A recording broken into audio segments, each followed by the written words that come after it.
এই যে অ্যানার্কিস্ট বলা, তারপরে হচ্ছে যে আমরা আসলে অ্যানার্কিটাই চাইতেছি কিনা, এটাই আমাদের চাওয়া কিনা। আপনি কিছুটা বলছেন যে যে মানুষের তো আসলে সামনাসামনি কিছু ক্ষোভ, কিছু ক্রোধ তো থাইকাই যায়, কিন্তু আমরা এর থেকে মানে ওভারকামটা কেমনে করবো? দেখেন, আমরা যখন এই কথা বলতেছি তখন একজন মেসেজ পাঠাতেছে, খালেদ মহিউদ্দিন আপনি আওয়ামী লীগকে গণহত্যাকারী দল বলেন, তাদের ক্ষমা চাওয়া উচিত মনে করেন, তাদের সাথে কথা বলতে চান না, ভালো কথা, কিন্তু আপনার কাছে 30 লক্ষ মানুষ হত্যাকারী দল কই ক্ষমা চেয়েছে জানাবেন। মানে এটা শেষটা মানে আমরা আসলে রাজনীতিটা বা মানে এই অংশগ্রহণটা আমরা 5 বছর পরে কই দেখতে চাই? আর ট্রুথ অ্যান্ড রিকনসিলিয়েশনের একটা কথা উঠতেছিল যে তাদের মধ্যে কোনো অনুশোচনা আছে কিনা, তারা এটা একবারও বলছে কিনা, এটা বলার কোনো সুযোগ আমরা দিছি কিনা, সেইটার ব্যাপারটা একটু মানে আমাদের মানে এটা কোনো ফরম্যাটে তারা বলতে পারতো কিনা, যেখানে তাদের তাদের নেত্রী নাকি, আমি জানি না এটা এআই কিনা, তাদের নেত্রী শেখ হাসিনা বলেন যে তিনি এখনো বাংলাদেশের প্রধানমন্ত্রী। মানে এটা খুবই ইন্টারেস্টিং, কিন্তু অনুশোচনা বলতে পারেন উনি বলতে পারেন, ওনার স্বভাবে এরকম আছে, আমি এটা বিশ্বাস করি। আর একজন বিশ্বাস নাও করতে পারি, সত্য কথা। আগে আমাকে বলেন, আমাকে কি শোনা যাচ্ছে ঠিক মতো? এখন একটু ভালো শোনা যাচ্ছে, জি মানে বেটার। আচ্ছা, তাইলে আমি আপনাকে বলি, প্রথম কথা কি জানেন, আমাদের যে বিগিনিং, না মানে বিগিনিং বলছি যে এই অভ্যুত্থানের বিজয়ের মুহূর্ত থেকে যদি শুরু করেন, একটা বিরাট মানে আকাঙ্ক্ষা মানুষের মধ্যে তৈরি হয়েছিল, বাংলাদেশ। এই নিউ বাংলাদেশ মানে পুরো কোনো অন্যায় অত্যাচার ইয়ে থাকবে না, সবকিছু ভালো হয়ে যাবে। কিন্তু সেই সময় একটা বড় ধরনের ডিফারেন্সের কথা আমি আপনাকে বলি, সমগ্র জাতীয় ঐক্যবদ্ধ হয়েছে বলছি না, কিন্তু এখন দেখেন নাহিদ ইসলাম বলে যে আমরা বলেছিলাম একটা জাতীয় সরকার হওয়া উচিত, কিন্তু বিএনপি রাজি হয়নি। বিএনপির পক্ষ থেকে মির্জা ফখরুল কিংবা কেউ কিন্তু এটা প্রতিবাদ করেনি যে না, তারা জাতীয় সরকার চাননি, বলেননি। তার মানে একটা গভর্নমেন্ট রিপ্লেস করলেন, আর একটা গভর্নমেন্ট কেমন আসবে সেই ব্যাপারে আপনাদের ঐক্যবদ্ধ ছিল না। আমি কথাটা কেন বললাম, আর একটা গভর্নমেন্টের ক্যারেক্টার, একটা গভর্নমেন্টের স্ট্রাকচার আপনি ডিফাইন করতে পারেন নাই, কিন্তু আশা আকাঙ্ক্ষাটা তুঙ্গে তুলে দিয়েছেন। আপনিও যে প্রশ্ন করছেন, আমি যে জবাব দেওয়ার চেষ্টা করছি, সেই জবাবটা হচ্ছে এরকম, আমাদের প্রত্যাশা বা আকাঙ্ক্ষার সাথে আমাদের প্রাপ্তি একেবারে মিলছে না। অতএব প্রশ্ন করছি এটা ওটা উল্টা পাল্টা সিধা সব রকম প্রশ্ন করছি। আপনি যে জিজ্ঞেস করলেন না, এই যে এনার্কি, এনার্কি মানে কি? যার মধ্যে কোনো থিওরি নাই, কেবলমাত্র ভাঙচুর।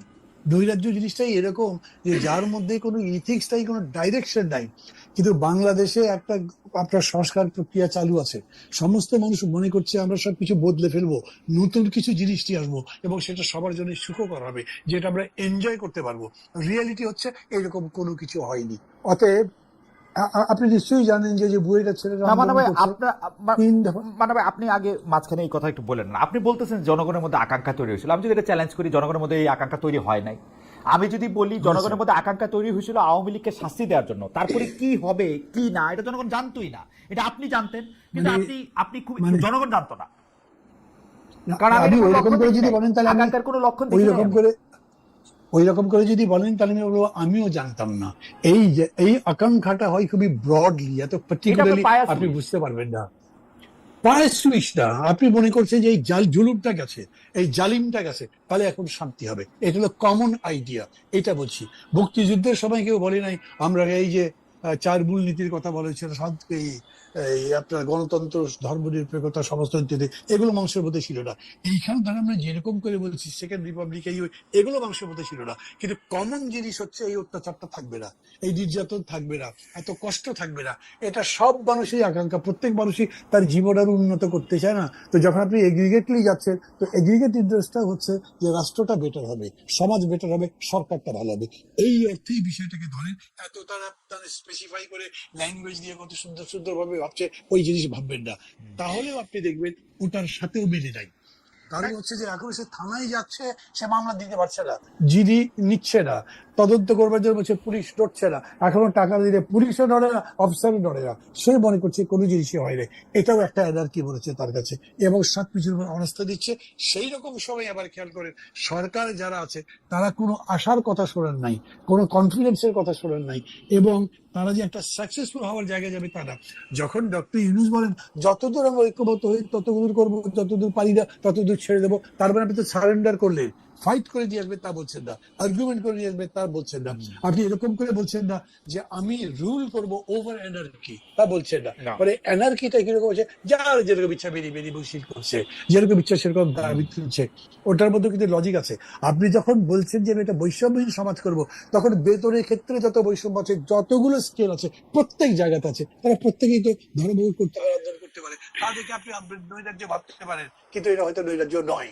এটাই আমি বলতে চাইছি যে সামগ্রিকভাবে মানুষ এই নৈরাজ্যের জায়গায় চলে গেছে, আমি তা মনে করি না। কিন্তু ধরেন আমি এই যে কয়েকদিন আগে 2-3 দিন ধরে এলাকায় ছিলাম, বিশ্বাস করবেন আমি এটা ইউনিয়নের মধ্যে ঘুরেছি, যে মানুষের সাথে যোগাযোগ করবো, হেঁটেছি, হুন্ডায় গেছি বা গাড়িতে গেছি, অনেক হাজার হাজার লোকের সাথে দেখা হচ্ছে, প্রত্যেক মানুষের মধ্যে মনে হচ্ছে যে নির্বাচন লেগে গেছে, এবং আমাকেও সেরকম বলছে, ঠিক মানে নির্বাচনের প্রার্থী হিসেবে যেরকম করে সেরকম করছে। তো মানুষ এর মধ্যে ঢুকে গেছে, কেউ মনে করছে না মানুষ না, আপনি নির্বাচন এইটা নিয়ে আগ্রহী নাই।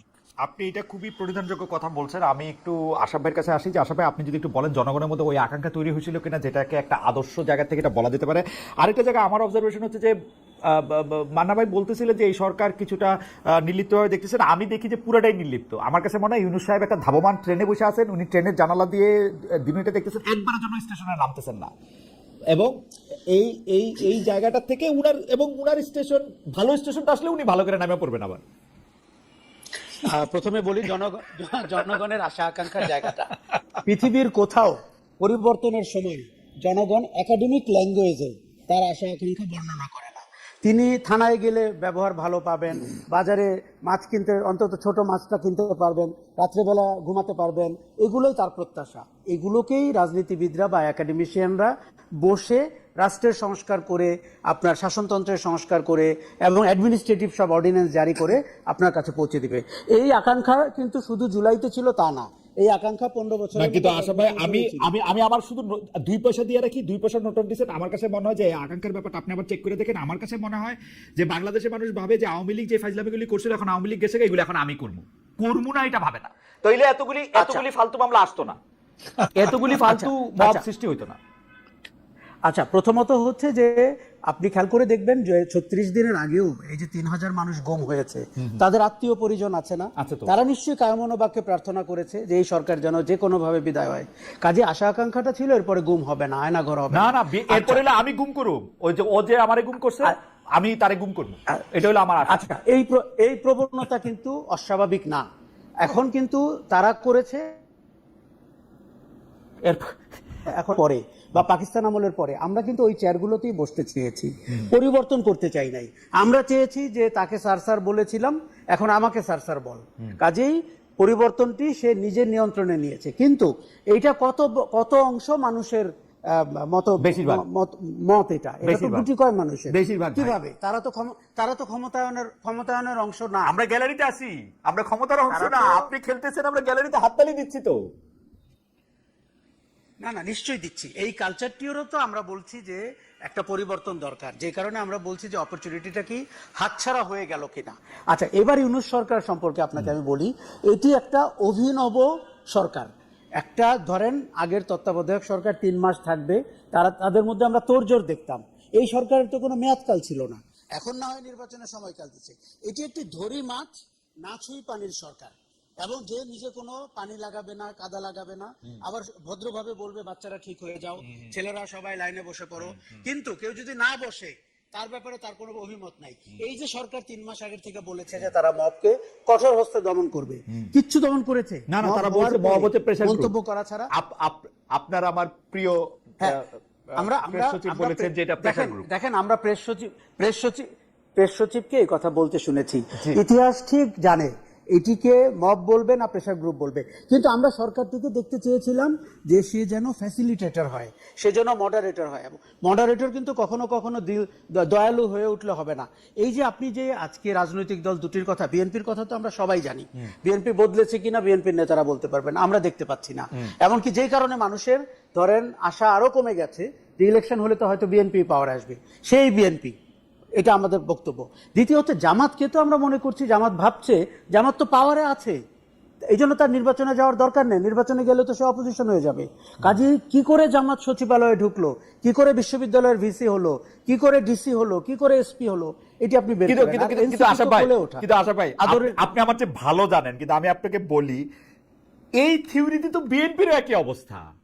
এই যে ডিসি এসপিরা নিজেদেরকে ছাত্রদল যুবদল করে আসা লোক অলরেডি পরিচয় দিতে শুরু করছে, সচিবগ মধ্যে যেগুলি কি সেক্রেটারি আছে তারা বিএনপির সাথে ঘনিষ্ঠ এটা প্রমাণ করার চেষ্টা করছে। বিএনপি মাঠ পর্যায়ে অলমোস্ট দখল নিয়ে নিছে। আপনি ইউনিয়ন পরিষদে ফোন করলে দেখবেন টিএনও সাহেবের সামনে দুইটা বিএনপির গুন্ডা না মানে বিএনপির ভদ্রলোক বসে আছে। তো তো এই বিএনপির ভদ্রলোকদের জন্য তো টিএনও সাহেবরা সত্যি, আমি বিসিএস একাডেমিতেও সাথে আমার একটা যোগাযোগ আছে এই এতদিন পরেও, তো ওরা আমাকে কিন্তু বলে যে বিএনপির ভদ্রলোকদের জন্য, ভদ্রমহিলাদের জন্য এবং এনসিপির এবং জামায়াতের, কিন্তু তারা পরিমাণে কম। তো বিএনপির তো মজা, খালেদ, আপনি বিএনপির একদম তো মজা সত্যি। না, আপনাকে আমি বলি, এই সংস্কৃতিটা হচ্ছে তার পুরনো ছবি, তার পুরনো সার্টিফিকেট, তার কোনো একটা আত্মীয়, এগুলো ঘষা মাজা করে আপনার ঈদের আগে যেরকম বাস নামানো হয় না রংচং করে, সেরকম করে রাজনীতির পরিচয় কিন্তু মানুষ বের করছে। কোথায় তার সাথে বিএনপির কোনো একটা জেলা পর্যায়ে বা উপজেলা পর্যায়ের লোকের পরিচয় আছে। একই ঘটনা জামাতের। এই যে দলটি যে তাকে স্বকীয় বলতো সৎ লোকের শাসন, কিন্তু তার কোনো ছিটেফোঁটা আমরা এখন দেখতে পাচ্ছি না। তার মানে আপনি কি বুঝতে পারছেন যে হাসিনা খারাপ ছিল, আওয়ামী লীগ খারাপ ছিল, কিন্তু নির্বাচনের ভেতর দিয়ে যারা সরকারে আসবে তাদের সংস্কৃতি কি? এই জায়গাটিতে কিন্তু মানুষ আরো বেশি আগামীতে আশাহত হবে। এবং আমার মনে হয়েছে যে এই সংস্কৃতির পরিবর্তন না করলে আপনি বাংলাদেশে দেখেন, আপনি বারবার বলছেন যে আমরা পুরনো অপকীর্তি ভুলে যাই, দুঃশাসন ভুলে যাই, প্রতিহিংসা পরায়ণ না হই। সামনে তাকানোর জন্য তো আপনার একটা সুন্দর চিত্র লাগবে, সেই চিত্রটিকে আমরা ক্রাফট করতে পারিনি। আচ্ছা, আমি একটু মানবের কাছে আসি, কারণ এটা একটা নতুন প্রসঙ্গ, এটাতে আমরা একটু আশা ভাইয়ের কাছে আসবো। কিন্তু আমি কিন্তু মানে যারা এই জুলাইতে মারা গেছেন, যারা এখন আহত আছেন, যাদের এক পা নাই, এক চোখ নাই, এক মুখ নাই, বাচ্চা নাই, অনেক রকম ট্রমার মধ্যে যারা গেছেন, বা যাদের কেউ মারা যায় নাই, শুধু জানালাতে দেখছেন কি হইতেছে, তাদের সাথে আমার একটা কথা হয়, তারা কিন্তু 15-20 দিন, 25 দিন, 30 দিন পর্যন্ত স্বাভাবিকভাবে খাওয়া দাওয়াও করতে পারেন নাই। মানে যারা টিভিতে দেখছেন তারাও কিন্তু এটার মধ্যে, আমি মনে করি বিচার হওয়া উচিত। কিন্তু আমরা এই বিচারটা প্রতিষ্ঠা করাই জুলাই স্পিরিট আমার কাছে, বিচারটা প্রতিষ্ঠা করা, এই গণমামলা না দেওয়া, মব না করা। আমি মান্না ভাইয়ের কাছে যেটা জানতে চাই যে, মান্না ভাই, আপনি জানেন যে তত্ত্বাবধায়ক সরকার বাতিল করে দেওয়া যে রায়, সেটা রিভিউ করার জন্য আবেদনের শুনানি হয়েছে। সেখানে আমাদের চিফ জাস্টিস বিচারপতি সৈয়দ রেফাত আহমেদ আবেদনকারী যে পক্ষ আছে সেটা আইনজীবীর কাছে প্রশ্ন করছেন যে ত্রয়োদশ সংশোধনী যদি আমি পুনরুজ্জীবিত করা হলে তা কখন থেকে ইনভোক বা বাস্তবায়ন হবে। আমি যে ডক্টর মোহাম্মদ ইউনূস সরকারকে বলতেছি যে ওরা আসলে ট্রেনের জানালা দিয়ে সুন্দর বাংলাদেশটা দেখতেছে, ধাবমান বাংলাদেশকে দেখতেছে, নামতেছে না, এসি ঠিক আছে এখানে, এখন ওই সরকারেরই 5 বছর থাকার জন্য, কারণ তিনি তত্ত্বাবধায়ক সরকার হলে ওরা তো 3 মাসের সরকার না, ওরা শেখ হাসিনার রেখে যাওয়া সময়টাই কি ওরা থাকার জন্য এইটা লক্ষ্য না কি মনে হয়? মানে এই ক্ষেত্রে কি হবে আসলে? আমি কিন্তু সাংবিধানিক অবস্থাটাও বুঝি না। যেমন এইটা রিভিউ না করলেও এখন তো ত্রয়োদশ সংশোধনী বহাল, তার মানে আপনি তত্ত্বাবধায়ক সরকার ব্যবস্থার মাধ্যমে আপনি নির্বাচন দিবেন 90 দিনের মধ্যে, তাহলে ওর লেজিটিমেসি কি থাকে? ও যে সংবিধানের মাধ্যমে ক্ষমতাটা নিছে, মানে আমি বলতেছি ইউনূস সরকারের, এটা কি একটা পেঁচ ঘোচ আছে ভবিষ্যতের জন্য, নাকি অবশ্য পেঁচ থাকলেই কি আইসা বলবে অতীতের সব কাজ ঠিক আছে, প্রবলেম তো নাই নাকি? না, আপনি প্রশ্ন তুলে নিজে জবাবটা দিয়ে দিয়েছেন। আমি না এর চেয়ে বেশি জানি যে তা না। আমার কাছে এরকম মনে হয়েছে যে মানে এই অন্তর্বর্তী সরকার যে এতদিন আছে তার লেজিটিমেসিতে একটা প্রশ্ন আছেই। আপনি এখন তত্ত্বাবধায়ক সরকার মানলে সেটা কবে থেকে কার্যকর হবে সেই রায়ের উপরে তো এই গভর্নমেন্টের ভ্যালিডিটি, লেজিটিমেসি সবই ডিপেন্ড করে।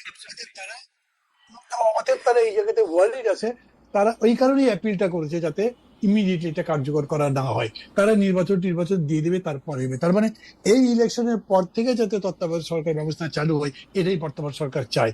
আপনি ক্ষমতায় থাকলে, এই উপদেষ্টা পরিষদের মধ্যে থাকলে আপনিও সম্ভবত তাই চাইতেন। তার তো কোনো বিকল্প নাই, তার কাছে কোনো বিকল্প নেই, আমার কাছে কোনো সমস্যা নাই। এখন যদি অন্তর্বর্তী সরকার কি বলে তত্ত্বাবধায়ক সরকারে আসে 3 মাস পরে নির্বাচনে, আমার ক্ষতি কি আছে? এই সরকারের বদলে নতুন আরেকটা সরকার, সেই সরকার তত্ত্বাবধায়ক হবে যেহেতু, অতএব সেই সরকার কোনো পক্ষে যাবে না, সেটা ভালো নির্বাচন করে আশা করতে পারি, তার কাছে আমি থাকতে পারি। কিন্তু এইটা এই সরকারের জন্য তার বাঁচাবার প্রশ্নে, তার লেজিটিমেসি প্রশ্নে যে বড় প্রশ্নটা তৈরি করছে, সংকট তৈরি করছে, তার কারণে তার পজিশন এরকমই হবে। আমি যতদূর বুঝি ততদূর বললাম। কিন্তু মানব ভাই, আমি ঠিক আছে, এইটা আশরাফের কাছে যাওয়ার আগে আপনি কি এক লাইন এটা বলবেন যে আমাদের উপদেষ্টারা ডক্টর ইউনূস সহ তারা সবাই বলেন যে তাদের যেহেতু আর কোনো নির্বাচন করার শখ নাই, বেশি দিন থাকার শখ নাই, তারা সবাই তো ক্ষেত্রে অনেক ভালোই ছিলেন, তারা এখানে আসতেছেন দেশের জন্য একটা সার্ভিস করার জন্য, সে সবই ঠিক আছে, কিন্তু যেহেতু তাদের কোনো কিছু কাউরে দেখানোর নাই, সেই জন্যই কি তারা একটু এরকম নির্লিপ্ত, মানে যেটা ভালো মনে করেন সেটা করলেন? মনে করেন আজকে যদি মনে করেন যে মানে প্রায়োরিটিটা ওইভাবেই ঠিক করলেন, আজকে যদি মনে করেন যে প্রায়োরিটি হচ্ছে গ্রামীণ ইউনিভার্সিটি দেওয়া, ওইটা দিলেন, আজকে যদি মনে করে যে প্রায়োরিটি হচ্ছে যে একটা বিদেশে লোক পাঠানোর একটা কেন্দ্র করা, ওটা করলেন, ব্যাপারটা কি এরকম? এইটা তো ঠিক, ধরেন যে যারা এখানে আছেন তারা আমি মনে করি তারা প্রাথমিকভাবে এক ধরনের ড্রিম নিয়ে আসছিলেন। উনি যেটা ডক্টর ইউনূসের কথা যেটা এই নাহিদ হাসান বাইরে এসে বললেন যে উনি পদত্যাগ করেছেন বা করবেন, সিদ্ধান্ত নিয়েছেন, তারপর উনি আবার আমাদের সবাইকে ডাকলেন না, তখন তার সাথে আমি কথা বলেছিলাম। তখনই বলছেন যে না না, আমি তো সিদ্ধান্ত নিয়েছি যে আমি থাকছি, আমি যাচ্ছি না। Why did you do that, এটা আপনি ভাবলেন কিভাবে, সেটা ব্যাখ্যা নিয়ে আসেন। তখন তিনি বলছিলেন যেটা করবো বলে এসেছিলাম সেটা তো করতে পারছি না। সেটা কি করতে চেয়েছিলেন? সংস্কার ইত্যাদি ইত্যাদি। যে সংস্কার আপনি করে যদি না যেতে পারেন তাহলে পরে যারা আছে তারা করতে পারবে। উনি তখন জবাব দিলেন না। তার মানে আপনি ধরে নেন এরা, উনি সহ তারা যে ড্রিম নিয়ে যে আশা নিয়ে আসছিলেন সেটা বাস্তবায়ন করতে পারছেন না। কেন? তার ব্যাখ্যা বহুভাবে দেওয়া যায়, কিন্তু বাস্তবটা হচ্ছে যে অবজেক্টিভ রিয়েলিটিটা প্রিভেইল করে সেটার উপরে তারা যেতে পারছেন না, সেটাকে কন্ট্রোলে আনতে পারছেন না। তার মানেই হচ্ছে যে তারা আইদার এটার সাথে কম্প্রোমাইজ করছেন অথবা এটাকে যারা ডিকটেট করে তাদের সাথে কম্প্রোমাইজ করে পরের দিকে যাওয়ার চেষ্টা করবেন। অতএব ডক্টর ইউনূসের কথা খুব ক্লিয়ার। উনি যেদিন ফ্রান্স থেকে এসে নেমেছিলেন এয়ারপোর্টে বলেছিলেন আমার কথা শুনতে হবে না, যদি শোনেন কালকে আমি আবার চলে যাবো। আশরাফের কাছে একটু আসি। আশরাফ ভাই, বাংলাদেশ একটা খুব অদ্ভুত দেশ, যে যেটা করতে চায় এটা নাকি সে করতে পারে না, আবার একটা পদে থাকে। আমি ওই যে ডেইলি স্টারের যে সম্পাদক মাহফুজ আনাম সাহেব, মাহফুজ ভাইকে আমি ইন্টারভিউ করছিলাম জার্মানিতে, উনি বলতেছেন যা লিখতে চাচ্ছি তা করতে, লিখতে পারছি না, যা করতে চাচ্ছি তা করতে পারছি না। তাহলে আপনি আসেন কেন ভাই তাহলে এই পদে? তো ডক্টর মোহাম্মদ ইউনূস নাকি যা করতে চাইতেছেন তা করতে পারে না। মান্না ভাই এটা যে বলছেন এটা আমি বুঝি উনার, কিন্তু তাহলে উনি আসেন কেন? তাহলে উনি না থাকলেও বা কি হবে? এইটাও একটা প্রশ্ন। এই প্রশ্নের সঙ্গে যে প্রশ্নটা হচ্ছে বিচারপতি সৈয়দ রেফাত আহমেদের যে প্রশ্নটা আইনজীবীর কাছে করছিলেন সরকার কতদিন থাকবেন, সেটা নিয়ে যদি একটু করতেন। আমাদের আজকে জরিপটার আবির ভাই আমাকে দেয় নাই, সেজন্য আমি মোবাইল ফোন থেকেই বলি যে আমরা একটা জরিপের জন্য দর্শকদের কাছে মন্তব্য করছিলাম যে তত্ত্বাবধায়ক সরকার নিয়ে দীর্ঘমেয়াদী সমাধান চায় আপিল বিভাগ। এই মন্তব্য করছেন প্রধান বিচারপতি সৈয়দ রেফাত আহমেদ। আমরা দর্শকদের কাছে জানতে চাচ্ছিলাম যে প্রিয় দর্শক, এর স্থায়ী সমাধান মিলবে কিনা। শতকরা 82% দর্শক মনে করছেন মিলবে, শতকরা 18% মনে করছেন যে মিলবে না। 36,000 দর্শক এটাতে ভোট দিয়েছেন। আশা ভাই, আপনি যদি 3টা বিষয় একটু বলতেন আমাদের। আচ্ছা, আমি প্রথমে বলি কাজ করতে পারছি না, এটা যে যখন বলেন আমার তখন এগুলোকে অজুহাত মনে হয়। কেননা উনি এই পদে আছেন কাজ করবেন বলে, কাজ করতে না পারলে উনি বিদায় নিক।